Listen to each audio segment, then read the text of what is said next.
जगह आवाम की सिंसैरिटी अपनी जगह 1939 ਦੇ ਵਿੱਚ अगर सैकेंड वर्ल्ड वार ना स्टार्ट होंदी तो मैं वेखदा पाकिस्तान और इंडिया की तकसीम किवें होंदी। It was a major factor. अगे ये तो अगली गल करते हैं। तुहाडे सारे सवालों का एक जवाब है कि इस इलाके दे विच अमरीकन इंटरस्ट उदों भी सन टू स्टॉप रशिया और हुण भी है ने, और रशिया नूं अंडरमाइन कदी ना करो। वो इस इलाके का जायंट है। हाँ बिल्कुल, नैवर अंडरमाइन।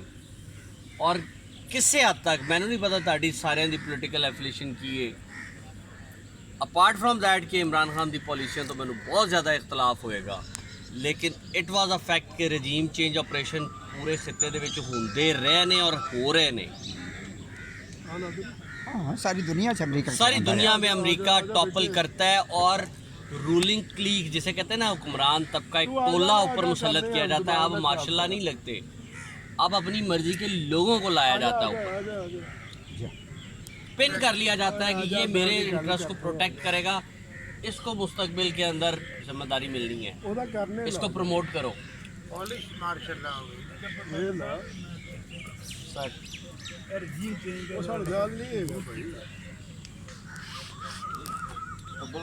ਉਦੋਂ